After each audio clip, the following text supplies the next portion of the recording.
ख़वातीन व हज़रात को आरफ किसाना के चैनल पर खुश आमदीद। आज एक बहुत ही अहम मौजू पे बात करेंगे।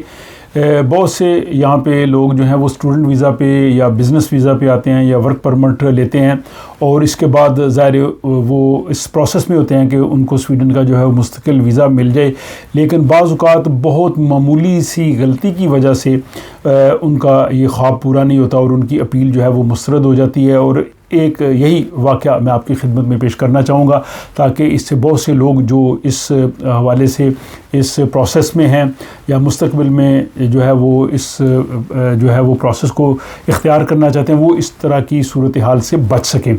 तो स्वीडन में जो है वो रिहाइश का वीज़ा या वर्क परमिट हासिल करना आप जानते हैं कि दिन ब दिन मुश्किल होता जा रहा है। और हाल ही में स्वीडन की एक जो एडमिनिस्ट्रेटिव कोर्ट है, माइग्रेशन कोर्ट, उनका एक फ़ैसला सामने आया है जिसमें बहुत से लोगों को उन्होंने परेशान किया, ख़ासकर वो लोग जो अपनी कंपनी चलाते हैं, सेल्फ़ एम्प्लॉयमेंट।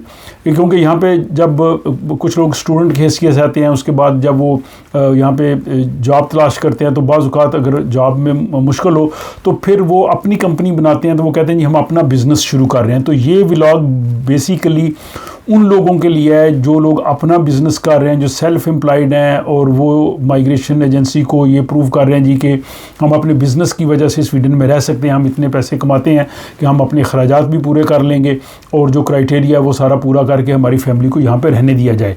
तो इस केस में यही सूरत हाल थी। उनकी कंपनी थी, वो स्टूडेंट वीज़े के बाद उन्होंने चेंज की और उसके बाद वो अपनी यहाँ पे बिज़नेस चला रहे थे। उसके बाद जब उनका केस माइग्रेशन एजेंसी के पास गया तो माइग्रेशन एजेंसी ने, मीर खुन बरकत ने उनकी एप्लीकेशन रिजेक्ट कर दी। बाज़ उन्होंने फिर जो अगली अदालत में ये केस अपना अपील की।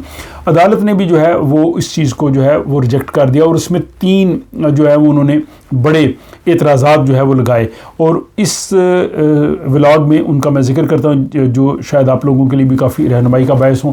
पहला उन्होंने एतराज़ लगाया है कि आप अपना बिज़नेस कर रहे हैं और बिज़नेस के लिए स्वीडन में ज़ाहिर आपकी स्वीडिश ज़बान में महारत होना बहुत ज़रूरी है, यानी सिर्फ बुनियादी बेसिक स्वीडिश कोर्स कर लेना काफ़ी नहीं है।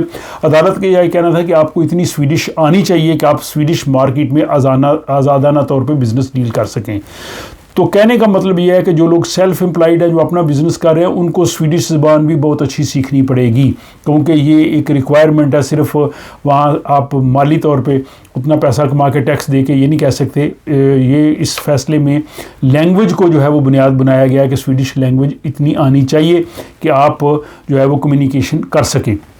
दूसरा इसमें यह था कि माली इस्तेहकाम यानी फाइनेंशियल वाइबिलिटी, इसमें यह कि आपके बैंक अकाउंट जो हैं वो ट्रांसपेरेंट होने चाहिए, उसमें पैसा कहाँ से आ रहा है, कहाँ जा रहा है, उसकी जो ट्रांजैक्शंस हैं उनका आपके पास सबूत होना चाहिए। अगर उसमें कोई 1-2 ट्रांजैक्शंस ऐसी हैं जो आप उसको सबूत नहीं दे सकते ये कि वो पैसा कहाँ से आया या कहाँ गया, तो ये आपके लिए बहुत बड़ा मसला बन सकता है। इस मामले के लिए आपको किसी अच्छे ये जो यहाँ पे अकाउंटेंट होते हैं उनके साथ इन टच रहना चाहिए, मशवरा करना चाहिए ताकि जो मालियाती मामलात हैं वो आप लोगों के बिल्कुल दुरुस्त रहें और आप उनका मुकम्मल तौर पे जवाब दे सकें। तीसरा मामला होता है बच्चों का, क्योंकि अक्सर जो फैमिलीज़ होती हैं ज़ाहिर उनके बच्चे होते हैं, तो बच्चों के बारे में वो एक्स्ट्रा ऑर्डनरी हमदर्दाना बुनियाद पे गौर कर सकते हैं, लेकिन बाज़ औक़ात ये थोड़ा मुश्किल है। इसमें आप बता सकते हैं कि बच्चे जो हैं वो यहाँ बहुत मुद्दत से रह रहे हैं, स्वीडिश स्कूलों में जा रहे हैं और बच्चों के लिए ज़ाहिर अपने मुल्क में जाना ज़हनी और उनकी जिस्मानी से दोनों के लिए जो है ये मामला है। तो ये बहुत इम्पॉर्टेंट पॉइंट है। बाज़ औक़ात शायद लोग इस पर गौर ना करें, लेकिन काफ़ी अरसे के बाद, मेहनत के बाद जब वो फाइनली अपने रेजिडेंस परमिट के करीब हों और इस तरह किसी रिजेक्शन हो जाए तो ये बहुत बड़ा जो है वो प्रॉब्लम बन सकता है।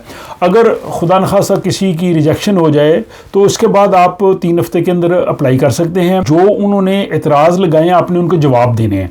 अगर उन्होंने स्वीडिश लैंग्वेज का एतराज़ लगाया है तो आप अगर इस दौरान अच्छी स्वीडिश आपने सीख ली है, कोई उससे बेहतर आपके पास सर्टिफिकेट आ गया तो आप देंगे जनाब ये मेरी है स्वीडिश में जो मेरी तालीम है ये उसका सर्टिफिकेट है। ट्रांजैक्शंस का मामला है वो आप क्लियर कर लें, बच्चों के मामला दे दें और इसमें आपको किसी अच्छे प्रोफेशनल वकील की जो है वो ज़रूरत पड़ेगी, उनके मशवरे के बाद आप जो है वो कर सकते हैं। तो मुझे उम्मीद है कि ये जो छोटी छोटी बातें हैं जो बड़ी इम्पॉर्टेंट बन जाती हैं उन लोगों के लिए जिनके ज़ाहिर सारा दारोमदार इस चीज़ पे होता है तो इस व्लॉग के हवाले से आप लोगों के पास भी अगर कोई इन्फॉर्मेशन हो, जिन लोगों ने सेल्फ एम्प्लॉयड वीज़े पे यहाँ पे काम किया है, या वो लोगों को मशवरा देना चाहें, कोई ऐसी चीज़ जो उनके नोटिस में हो, तो इस व्लॉग का जो कमेंट बॉक्स है उसमें ज़रूर लिखिएगा।